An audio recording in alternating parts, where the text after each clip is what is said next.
Hello दोस्तों, मेरी आज की कहानी है होलिका दहन।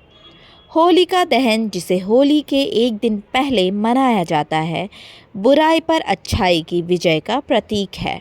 यह पर्व भक्त प्रहलाद, उसकी बुरी चाची होलिका और अहंकारी राजा हिरण्यकश्यप की कहानी से जुड़ा हुआ है। प्राचीन काल में असुरों का एक शक्तिशाली राजा था हिरण्यकश्यप, जिसने कठोर तपस्या कर भगवान ब्रह्मा से वरदान प्राप्त कर लिया था कि उसे ना तो कोई मनुष्य मार सकता है, ना कोई देवता, ना दिन में ना रात में, ना घर के अंदर ना घर के बाहर, ना किसी अस्त्र से और ना ही किसी शस्त्र से। इस वरदान के कारण वह अजेय हो गया था और स्वयं को भगवान मानने लगा था।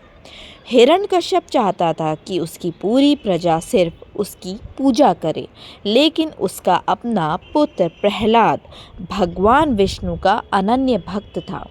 यह बात हिरण्यकश्यप को सहन नहीं हुई। हिरण्यकश्यप ने प्रहलाद को विष्णु भक्ति से रोकने की बहुत कोशिश की, लेकिन प्रहलाद अपनी श्रद्धा से पीछे नहीं हटा। क्रोधित होकर हिरण्यकश्यप ने प्रहलाद को मारने के लिए कई प्रयास किए। उसे ऊंचाई से गिरवाया, विष दिया गया, हाथी के पैरों तले कुचलवाने की कोशिश भी की गई, लेकिन हर बार भगवान विष्णु की कृपा से प्रहलाद सुरक्षित बच जाता था।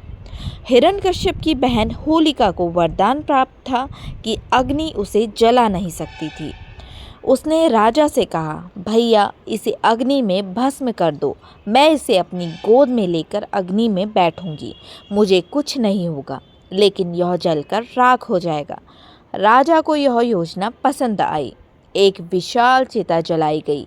होलिका प्रहलाद को अपनी गोद में लेकर अग्नि में बैठ गई, लेकिन जैसे ही आग की लपटें उठी, चमत्कार हुआ। होलिका का वरदान विफल हो गया और वह जलकर राख हो गई, जबकि प्रहलाद पूरी तरह सुरक्षित था। क्योंकि होलिका ने अपने वरदान का दुरुपयोग किया था, अग्निदेव ने उसे यह दंड दिया। जब हिरण्यकश्यप ने यह देखा तो वह क्रोध से भर गया, लेकिन भगवान विष्णु ने जल्द ही नरसिंह का अवतार लेकर उसका भी अंत कर दिया। इस घटना की स्मृति में हर वर्ष फाल्गुन पूर्णिमा की रात होलिका दहन किया जाता है। यह बुराई पर अच्छाई की विजय का प्रतीक है। इस कहानी से हमें यह सीख मिलती है कि अहंकार का नाश निश्चित ही है। सत्य और भक्ति की हमेशा जीत होती है। भगवान अपने भक्तों की सदैव रक्षा करते हैं।